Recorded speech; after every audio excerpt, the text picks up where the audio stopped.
Alright, quick capture here. I hope it's doing it right. We're seeing that doing a test on a webcam or a GoPro. Seeing about 127 degrees on this thing. Wow, she is white. Alright, let's see if I can get a higher scale palettes. Thermal. Let's go back to the MX. And let's go visible. So that's what it looks like. Now it's the mix. Now can I get a pointer here? Spot. One on it. What are we at?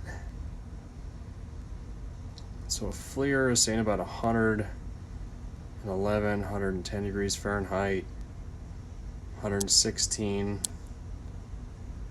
112, 119, 117, which is what we're seeing on the outside of the case anyways. Yep, so my thermocouples are seeing the same thing. Seeing about 100 on top, 110, somewhere in there. That's what my thermocouple's seeing. And then the bottom there, yeah, 117 or so.